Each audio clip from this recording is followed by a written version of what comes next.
दोस्तों जय भोलेनाथ। उम्मीद करता हूँ आप सब अच्छे होंगे और यात्रा को लेके बहुत उत्साहित होंगे जो कि स्टार्ट होने वाली है जुलाई 2023 से। ये वीडियो जो है उन श्रद्धालुओं के लिए है जिनके प्रश्न मेरे पास आ रहे हैं रेगुलरली हेलीकॉप्टर को लेके, जो जुड़े हैं यात्रा परमिट के साथ और जुड़े हैं मेडिकल सर्टिफिकेट के साथ। शुरू करने से पहले कहना चाहूँगा आपको कि जो मैं अभी कहने जा रहा हूँ इस वीडियो के अंदर उसको आप सुनिएगा ध्यान से, क्योंकि वो वीडियो आप ही के नहीं बल्कि सभी के काम आने वाली है। तो लेते हैं पहला प्रश्न। पहला प्रश्न क्या है कि जो लोग कहते हैं कि हमें अमरनाथ यात्रा पे जाना है, तो बहुत से लोग तो पैदल जा रहे हैं या फिर घोड़े खच्चर से जा रहे हैं या फिर कुछ लोग प्लान करते हैं हेलीकॉप्टर पे जाने से। तो कहना चाहूंगा कि अगर जो यात्रा पे जा रहे हैं पैदल या फिर घोड़े खच्चर के द्वारा तो उनको यात्रा परमिट रिक्वायर्ड है, लेकिन जो जा रहे हैं हेलीकॉप्टर से उनको यात्रा परमिट की जरूरत नहीं है। इस बात को आप नोट डाउन कर लीजिए। नंबर 2, जो श्राइन बोर्ड ने तय की है सीमा श्रद्धालुओं की कि एक दिन में जाएंगे 10,000 लोग यात्रा करने के लिए, जो कि निकलेंगे बालटाल से अलग और पहलगाम से अलग। इनकी कैपेसिटी है 10,000 की। तो हेलीकॉप्टर में ऐसा नहीं है, वो डिपेंड करता है उनकी सीट्स के ऊपर। सो जो पर्सन हेलीकॉप्टर की टिकट लेके जा रहा है और उसने परमिट भी बनवा लिया है, तो उसकी गलती ये रही कि उसने परमिट नहीं बनाना चाहिए था, क्योंकि वो परमिट बेसिकली क्या है कि आपने जाने अनजाने में ना ध्यान देते हुए आप किसी श्रद्धालु की सीट को खा गए। लाइक फॉर एग्जांपल मान लीजिए कि आपका परमिट है कब का, लाइक 12 जुलाई का, कि आपने यात्रा करनी है 12 जुलाई को। तो 12 जुलाई को आपने परमिट निकाला बालटाल से या फिर पहलगाम से, तो आपका वो जो परमिट था वो 10,000 में से एक सीट कम हो गई। अब आप प्लान कर रहे हैं हेलीकॉप्टर से जाने के, तो हेलीकॉप्टर में जाएंगे तो परमिट तो वहां पे चाहिए ही नहीं। अब जब परमिट चाहिए नहीं तो फिर आपने परमिट बनवाया क्यों? तो आपने जाने जाने एक तरह से सीट उनकी खा गए हैं। सो अगर आप पहली बार जा रहे हैं या फिर आप जाते रहते हैं तो कहना चाहूंगा कि कभी भी आइंदा ऐसी गलती ना करें और औरों को भी सुझाव दें कि इससे हम कहीं ना कहीं किसी और की भी सीट को खत्म कर रहे हैं। नंबर 2, अब हमने जो मेडिकल सर्टिफिकेट बनवाया था तो परमिट के लिए हमने तो दे दिया कि हम तो पैदल जा रहे हैं भाई, हमने तो घोड़े खच्चर पे जाना है और हमें यात्रा परमिट चाहिए, और हमने परमिट के लिए वहां पे जमा करवा दिया, हम परमिट हमारे पास आ गया, डेट्स इट, क्लियर। लेकिन हेलीकॉप्टर टिकट के लिए क्या होता है कि आपको परमिट नहीं चाहिए, वहां भी आपको देना पड़ेगा मेडिकल, क्योंकि अगर आपकी टिकट हेलीकॉप्टर की बुक हो जाती है तो वो अपने आप के अंदर ही एक आपका यात्रा परमिट है। लेकिन क्वेश्चन ये है कि जब हेलीकॉप्टर टिकट बुकिंग खुलेगी तो क्या उसको हम लोग बुक कर पाएंगे?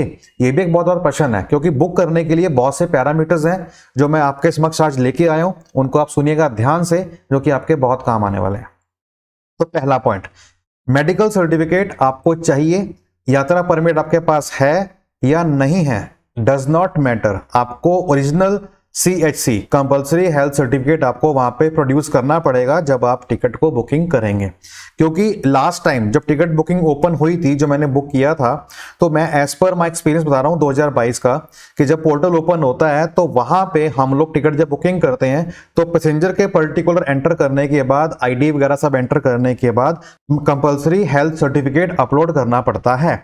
अब मान लीजिए हमारे पास हेल्थ सर्टिफिकेट नहीं है। अब जो कुछ लोग मुझे कह रहे थे अभी कि आप मेडिकल सर्टिफिकेट तो चलेगा फोटोकॉपी चलेगी, तो ऐसा नहीं चलेगा, क्योंकि अगर आप लोड करते हैं और वहां पे आपसे डिमांड करेंगे तो वो नहीं बनेगा। तो आपको मेडिकल तो आपको बनाना ही पड़ेगा, क्योंकि वहां पे उसका कॉलम बना आता है मेडिकल सर्टिफिकेट का। तो अगर कॉलम मांगा है तो डालना पड़ेगा, और अगर डाला है तो फिर वहां जाके दिखाना पड़ेगा। तो अगर आप नहीं दिखाएंगे तो यात्रा में आपको आगे जाने नहीं दिया जा सकता। इस बात की पूरी संभावना है। बाकी भोलेनाथ की कृपा है, अगर रहेगी तो हो जाएगा, but as per the guideline ऐसा कोई रूल नहीं है कि आपको वो अलाउ करें, क्योंकि एज पर द रूल आपको चलना पड़ेगा। इस बात का आप ध्यान रखिएगा। अब दूसरी चीज, अब मेडिकल उस समय हमारे पास नहीं होगा तो सीट्स फटाफट से गोली की तरह शूट हो जाती हैं, और देखते ही देखते आधे पौने घंटे में उस पर्टिकुलर डेट के स्लॉट सारे फुल हो जाते हैं। तो अगर आपका प्लान मान लीजिए 15 जुलाई का है या 16 जुलाई का है, और अभी देखा कि आपने बुकिंग स्टार्ट हुई है, तो 2 घंटे में वो पूरी खत्म हो जाएंगी। तो मेडिकल 2 घंटे में कैसे बनवा लेंगे आप? पॉसिबिलिटी नहीं है। इसलिए मैं आपको कहना चाहता हूं कि अगर आपने परमिट बनवा लिया है और मेडिकल सर्टिफिकेट आपने वहां पे दे दिए, बिना दिए तो आपका मेडिकल परमिट बनेगा नहीं। तो आप अभी आपके पास समय है तो मेडिकल को आप दोबारा बनवा लीजिए, कोई प्रॉब्लम नहीं है, ज्यादा समय नहीं लगेगा। जो समय लगा था पहले उससे अब कम ही लगेगा, क्योंकि उस समय बहुत रश था, पीक पे चल रहा था। अभी रश नहीं है तो नॉर्मल आवर्स के अंदर आपका हो जाएगा। तो जब टिकट बुकिंग करेंगे तो उसके बाद का आप ध्यान रखिएगा, जो कि बहुत इंपॉर्टेंट जानकारी आप सभी के लिए, कि एज मैटर करती है। एज क्या थी 2022 के अंदर कि बिलो 13 ईयर्स और अबव 75 ईयर्स। इसका मतलब क्या है, 13 साल से कम मीन्स 12 साल, अगर 13 का होगा तो चलेगा। 75 से अबव मीन्स 76 का है तो नहीं चलेगा, 75 का है तो चलेगा।